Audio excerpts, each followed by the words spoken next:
हरियाणा में 2024 के चुनाव की सुगबुगाहट शुरू हो चुकी है।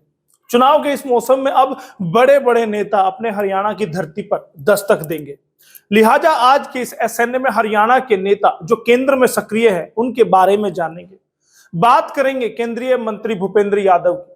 भाजपा के केंद्रीय मंत्री भूपेंद्र यादव के जीवन के बारे में आज हम जानेंगे।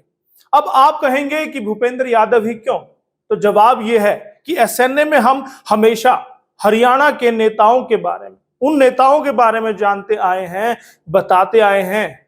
तो वहीं ऐसे में भूपेंद्र यादव के बिना यह सिलसिला अधूरा रहेगा, क्योंकि हरियाणा के नेताओं को समर्पित है एसएनए। उनका हरियाणा से रिश्ता कैसा है वो बताएंगे, उनकी राजनीति कैसी है यह भी जानेंगे। आइए जानते हैं इस एसएनए में। नमस्कार, स्वागत है एसएनए में, स्पेशल न्यूज एनालाइज का ये शो जो खबरों का विश्लेषण करता है, उन नेताओं के बारे में बताता है जिन्हें आप पसंद करते हैं, जिनके आप समर्थक रहे हैं, उनके बारे जानना चाहते हैं, उनके जीवन से जुड़ी छोटी बड़ी हर कहानी आप जानना चाहते हैं। इसीलिए हम लेकर आते हैं SNA special news analyse, Bharat आज का स्पेशल शो।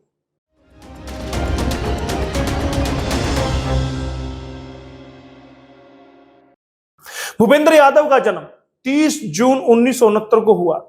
वे 53 वर्ष के हैं। भाजपा नेता व केंद्रीय श्रम एवं पर्यावरण मंत्री भूपेंद्र यादव का नाता हरियाणा के गुरुग्राम से है। गांव जमालपुर के निवासी हैं भूपेंद्र यादव। तो देखा आपने कि कैसे केंद्रीय मंत्री भूपेंद्र यादव का हरियाणा से कनेक्शन मिल ही गया। जैसा कि हमने आपको शुरुआत में बताया था कि उनका अपने हरियाणा से गहरा नाता है, इसलिए आज हमने भूपेंद्र यादव को चुना।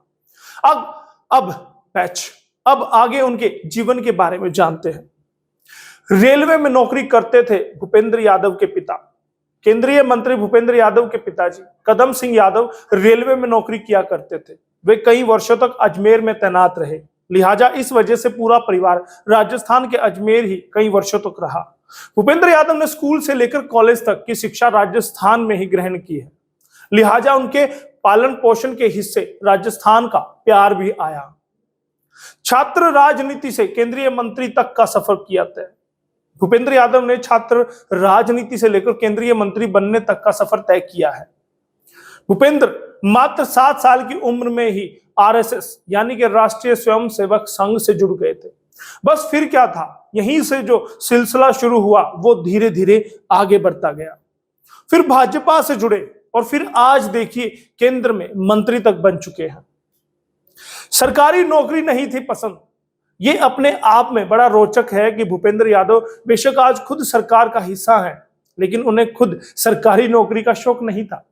बचपन में उन्होंने ठान लिया था कि सरकारी नौकरी नहीं करनी है, उन्हें तो सामाजिक या राजनीतिक क्षेत्र में जाकर राष्ट्र के लिए काम करना था।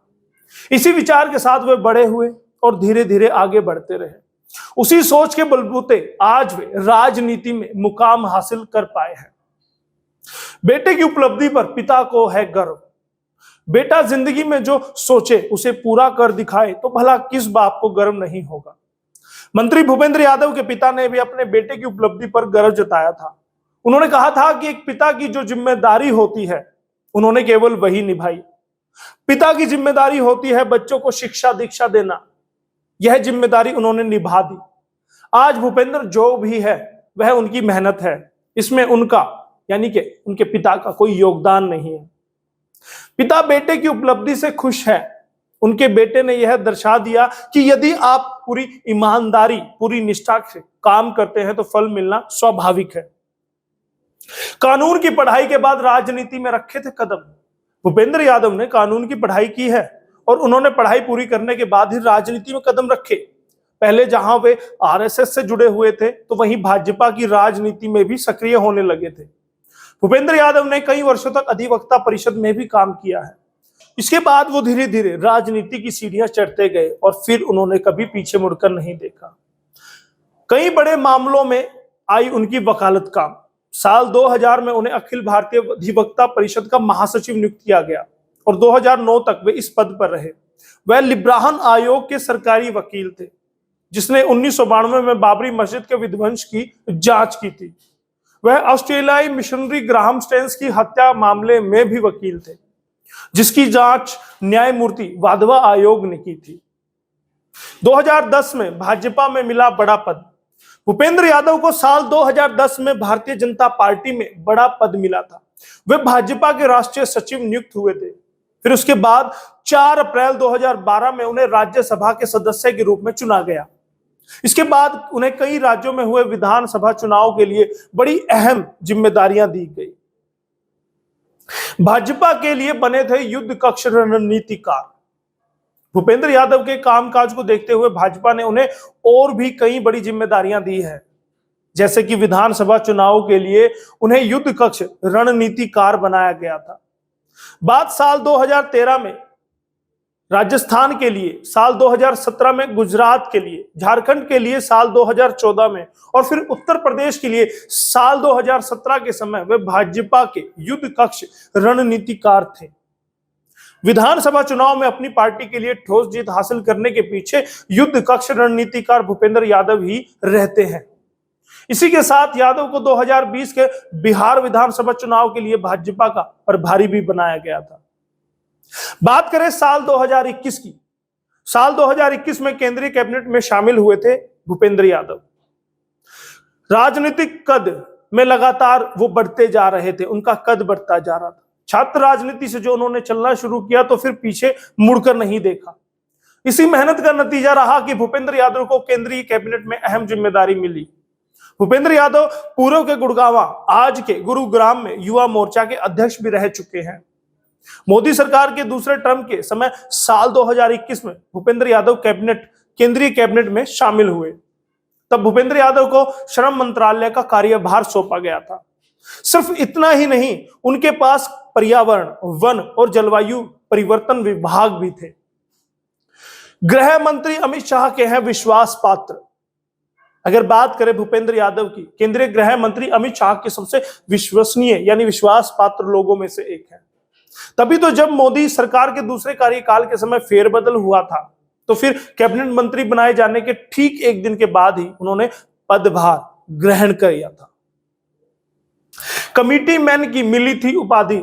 संसदीय सचिव समितियों के विशेषज्ञ के रूप में यादव की प्रतिष्ठा ने उन्हें कमिटी मैन की उपाधि भी दिलाई है। यह दिवाला और दिवालियापन संहिता 2015 पर संयुक्त समिति के अध्यक्ष थे। इसके साथ ही वे सरोगेसी विनिमयन विधेयक 2019 पर राज्यसभा की चयन समिति के अध्यक्ष भी रहे। आज के दिन अगर बात की जाए तो और राजनीति में भूपेंद्र यादव एक बहुत बड़ा नाम है। यही कारण रहा कि भाजपा ने पिछले साल भूपेंद्र यादव को पार्टी की केंद्रीय चुनाव समिति में भी शामिल किया, जिससे उनका कद और बढ़ गया। अब गाहे बगाहे मुख्यमंत्री मनोहर लाल को बदलने की जब बात चलती है तो अगले मुख्यमंत्री के तौर पर भूपेंद्र यादव का नाम राजनीतिक गलियारों में लिया जाता है। उनका नाम सबसे पहले उछलता है।